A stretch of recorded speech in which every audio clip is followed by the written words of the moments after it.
आषाढ महिना म्हणलं की आठवतात कापण्या आणि धपाटे।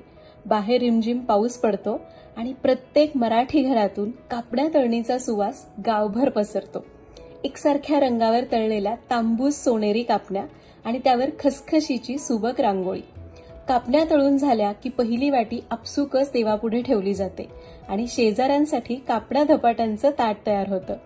हीच आहे ना आपली संस्कृती। आजकाल जरी हे चित्र कमी बघायला मिळत असलं तरीही परंपरेने कापण्या आणि धपाटे मात्र प्रत्येक मराठी घरात केले जातात। आपणही करूयात गव्हाच्या पिठाच्या खुसखुशीत कापण्या। रेसिपी सोपी आहे, चला करूया। नमस्कार यूट्यूबकर, सरिताच्या स्वयंपाकघरात म्हणजेच आपल्या सरिताज किचनमध्ये आज आपण गव्हाच्या पिठाच्या कापण्या कशा करायच्या ते बघतोय। तर याआधी आपण ज्वारीच्या पिठापासून कापण्या कशा करायच्या ते बघितलं होतं। गव्हाच्या पिठाच्या कापण्यांची सुद्धा रेसिपी मी सांगितलेली आहे, पण त्याला बरीच वर्ष झाली, ऑलमोस्ट मी चॅनल सुरू केलं होतं तेव्हा दाखवली होती। आता बऱ्याच रिक्वेस्ट येत आहेत की आषाढ महिना आलाय तर आम्हाला छान खुसखुशीत गव्हाच्या कापण्या कशा करायच्या ते सांगा। तर आज एकदम पारंपरिक पद्धतीने केल्या जाणाऱ्या गव्हाच्या पिठाच्या खुसखुशीत कापण्या कशा करायच्या ते बघणार आहोत। तुम्हाला जर अजून कुठल्या वेगवेगळे पदार्थ बघायचे असतील आषाढासाठी तर मला कमेंट्समध्ये लिहून कळवा, म्हणजे त्यावर व्हिडिओज करण्याचा मी नक्की प्रयत्न करीन। आता हे कापण्या करण्यासाठी आपल्याला साहित्य काय लागणार आहे ते आधी बघूयात। तर त्यासाठी आपण घेतलंय 2.5 कप गव्हाचं पीठ, अर्धा कप बेसन, 1 कप बारीक चिरलेला गूळ, पाऊण कप पाणी, पाव चमचा मीठ, 1 चमचा बडीशेपची पावडर, 1 चमचा सुंठेची पावडर, गरजेप्रमाणे खसखस आणि 3 टेबलस्पून तेल।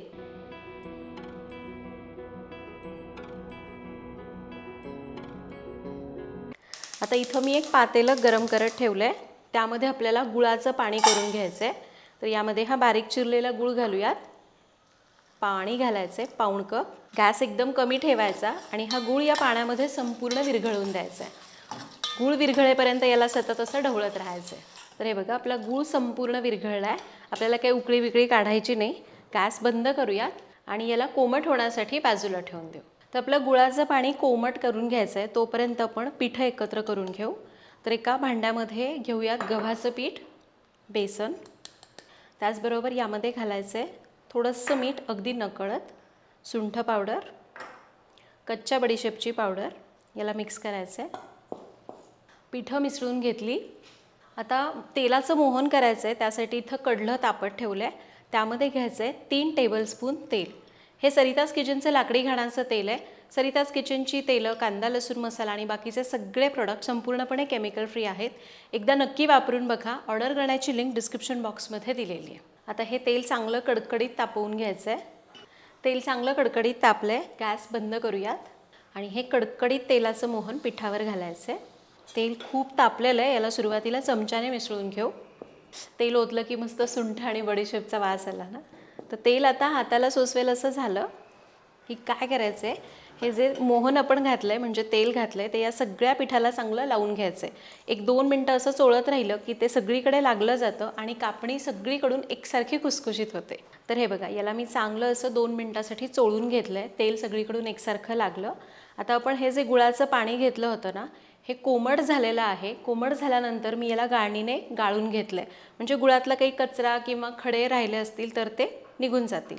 आता या गुळाच्या पाण्यामध्ये आपल्याला याला भिजवून घ्यायचं आहे। तर अगदी सगळंच पाणी वापरलं जावं असं काही नाही आहे, तुम्हाला जसं गरज लागेल तसं पाणी घ्यायचं। थोडंसं पाणी शिल्लक राहिलं तरी चालेल, पण पीठ पातळ होता कामा नये, नाहीतर मग काय होईल की कापण्याचं पीठ खूप पातळ झालं तर त्या कडक होऊ शकतात। आता याला चांगलं घट्ट मळून घेऊ आणि ना याचा वास इतका मस्त येतोय, मला अगदी लहानपणीची आठवण आली। जेव्हा जेव्हा मी असे पारंपरिक पदार्थ करते ना, मला असं पूर्वीच्या सगळी वर्ष आठवतात की आधी मी लहान असताना आई करायची, मी बघत बसायचे, परत थोडं मोठं झाल्यानंतर मदत करू लागायचे। माझी आई किंवा मला वाटतं की आपल्या आया असे सण अगदी न चुकता साजरे करत होत्या, किंवा जे काही आपल्या परंपरेमध्ये आहे आषाढात कापण्या आणि धपाटे झालेच पाहिजेत या अगदी आवर्जून न चुकता करायच्या। आत्ता बरेच जण पण केलं तर केलं, नाही तर नाही असं होतं, पण मला वाटते की याच्या मागे सुद्धा शास्त्रीय कारणं आहेत की हे पदार्थ याच महिन्यामध्ये का केले जावेत। त्यामुळे जरी माहीत नसलं तरी मला वाटतं की हे पदार्थ अगदी आवर्जून करावेत। आणि मला आत्ता आईची खूप आठवण येते, जसं जसं हे कापणाचं पीठ भिजलं जातंय तसं तसं। तर हे बघा हे सगळं गुळाचं पाणी याच्यामध्ये मावतंय आणि आपल्याला वाटलं की पाणी कमी पडतंय तर वरून थोडंसं साधं पाणी घेऊन याला मळू शकतो. असं नाही की याच्यामध्येच मळायचं आणि जेवढं कोरडं होईल तसंच ठेवायचं. थोडंसं कोमट पाणी किंवा साध्या पाण्यामध्ये जरी थोडंसं हात घालून उरलेलं पीठ मळलं तरी चालेल. तर गुळाचं पाणी सगळं घातलं पण हे पीठ अजून कोरडंच वाटतंय, त्यामुळं मी वरून जास्तीचं पाणी घेते. गरज लागली तर घ्यायचं, नाहीतर नाही. तर अगदी थोडं थोडं पाणी घालू आणि याला आपण पुरीचं पीठ कसं घट्ट असतं तसं घट्ट मळून घेऊ. तर हे बघा, आपण याला चांगलं मळून घेतलेलं आहे आणि पीठ तुम्ही बघाल तर असं घट्ट झालं आहे. खूप सैल ठेवायचं नाही किंवा एकदम दगडासारखं कडक पण ठेवायचं नाही. पीठ चांगलं भिजलं गेलेलं आहे. याला एक 5 ते 10 मिनिटासाठी भिजत ठेवू. फार वेळ ठेवू नका, कारण आपण याच्यात बेसनाचा वापर केला आहे.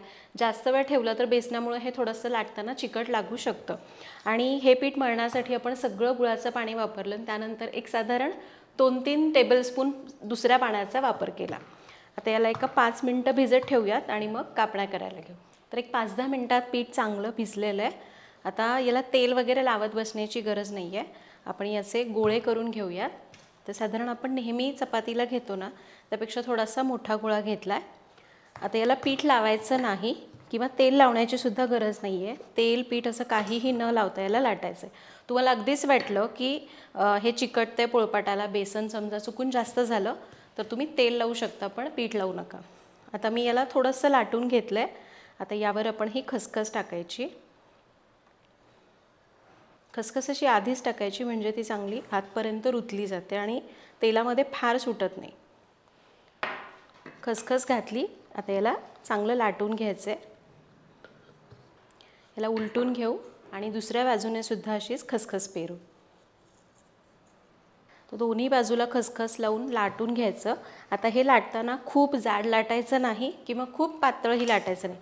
तुम्हाला जर अशा कुरकुरीत कापण्या पाहिजे असतील तर एकदम पातळ लाटा आणि मऊसूत कापण्या पाहिजे असतील तर मध्यम जाडीचं लाटा. तर मी याला जाडच लाटून घेणार आहे, कारण खूप कुरकुरीत कापण्या नको आहेत. किंवा तुम्हाला पाहिजे तर काही कापण्या अशा छान कुरकुरीत कुरुम कुरुम करा आणि काही कापण्या थोड्याशा जाड करा. सगळीकडून एकसारखं लाटायचं आहे. तर हे बघा, मी याला लाटून घेतलं आणि याची जाडी बघा, चपातीपेक्षा थोडं जाड, म्हणजे आपली भाकरी कशी असते तसं जाड ठेवायचं. आता याला कापून घेऊ. तर असं छान कापणीचा आकार यावा म्हणून मी याला आधी चौकोनी आकार देते आणि मग याला आपण पाहिजे तसा साईजमध्ये कापून घेऊ. कापण्या खरं तर कापणीच्याच आकारात असतात, फक्त तुम्ही साईज लहान मोठी ठेवू शकता.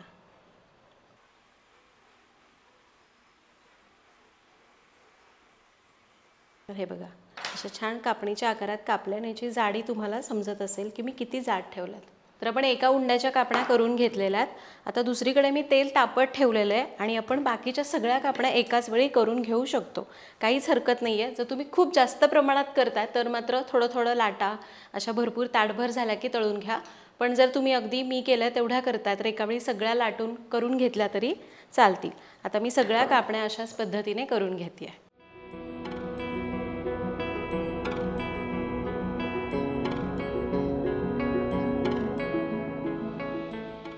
तर इकडे आपल्या या सगळ्या कापण्या मी लाटून कापून ठेवलेल्या आहेत. तळायला घेऊ.